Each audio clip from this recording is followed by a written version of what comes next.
No, for God's sake.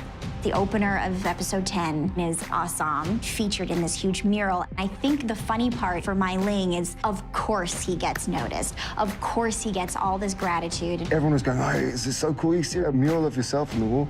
I thought it was funny. I think my nose was too big. When I read that Andrew Koji was going to be painted on a mural, I laughed because that's just not Andrew Koji's style, which is why he's perfect to play Assam, because it's not Assam's style either. And I think that's what I love about this show is, like, even in the darkest moments, we find moments of humor and levity. The mural was just something that came together in the writer's room, this idea that a folk hero would be born out of the ashes of a riot, that folk hero would be Assam, and that it would cause even greater divisions among his allies. Seeing Assam celebrated angers Youngjun, it annoys Mai Ling, and it excites Atoy. It's an opportunity. You're a symbol to your people. Atoy was always one of the people who saw the true promise that Assam had. And the fact that the people of Chinatown celebrated him proves Atoy right. What the fuck is this? I can't do it anymore. I think the thing that really pushes Lee over the edge is the complete loss of control during the riot. We're not meant to succeed, Bill. We're just bagging flies with politicians while they count their votes. And knowing how far things have gone with Bill, there's a certain level of acceptance to knowing what Bill is. And I think he's just not willing to fight anymore to try and help Bill redeem himself. I haven't known you for very long, but I do know that you're better than this. When Lee resigns, Bill is devastated. He's not just losing a friend, he's not just losing a professional asset, he also feels responsible. So Lee leaving Bill it's the last straw. We can't afford to be fighting amongst each other. You mean you can't afford it? I just don't want to be at war with my own brother anymore. What? What brother? That was such a fun scene. There's so much tension when that bomb drops. What the hell was that? A last resort. When Leon kind of gives her hell about, like, well, you could have warned me. It's true. It's like, I had no idea I was going to do that. It just so happened that he's pushing, and he keeps pushing back Youngjun, and so I'm just going to put him in his place. Mai Ling aside, she's just got one more card to play, which is to separate Assam and Youngjun. Here's what I think. I think you've been lying to me since the day you got here. To find out that Assam is the sibling of our most hated rival is something that really sends him for a tailspin. You didn't throw that tournament. I know what I saw. We've been through too much for me to believe you have any loyalty to her. There are certain things that don't add up, but when he does the math, he realizes that he is loyal. His actions do not speak of someone who has been double-crossing. That being said, there's enough distrust that, although I forgive him, there's still lingering doubt. But when the time comes, and it's her or me, are you gonna make the right choice?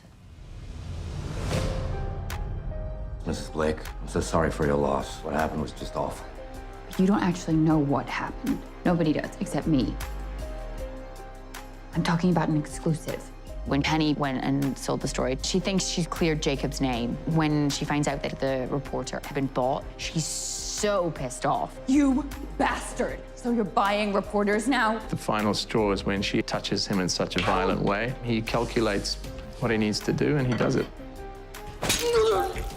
When Buckley picks up that letter opener, everyone should be sure he's going to attack Penny, but he wants her out of the way, and he finds a way to punish her for going up against him. So I read that, and I was like, what? Like, are you, what? Help! She stabbed me! Coming home with us. She stabbed me! He stabbed himself! In that era, a man with one word could have a woman committed. This means so much to her that she can come across like she's losing it. So that when she's committed, everyone's like, oh yeah, that makes sense. And now the question is she going to be able to sort of emerge from this more powerful, or is she going to emerge from this deranged? What happens now? I'm thinking I'm gonna kick your Irish ass in front of all your buddies here. We knew the season was going to end with Assam and Leary fighting each other. There's really a lot of understanding between them, and they're kind of fighting the same fight, and that's why it became really fascinating to actually pit them against each other. So it was a hard shoot. It was 3 days of night shooting and trying to find these different moments, trying to go outside the choreography a bit, play with this, play with that, do this and do that. And so technically it was very difficult. O'Leary doesn't fight like a boxer. He's got his own style. When he's coming at you like a train. It's a gentleman's brawl. It's like, okay, you're the alpha male of the pack, I'm the alpha male of my pack. Let's fucking do this.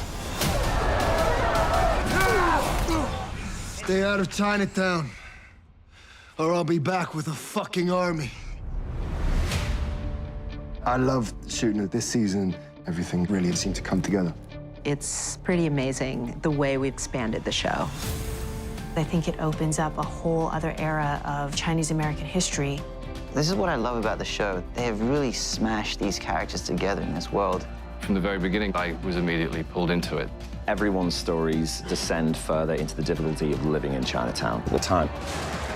I think the resiliency was what was amazing about the Chinese community in San Francisco at this time. With all of the riots, with all the anger towards them, they bounced back and they rebuilt. Feels authentic to our time and the issues that we're still wrestling with. When you're telling an immigration story, it's always going to be about the family you have and the family you find. It's very much Bruce Lee's story coming together. Everybody did amazing, passionate about the show, and really loved their characters. Mai Ling was such a fun character to play. Just her trying to stand her ground as a woman in power.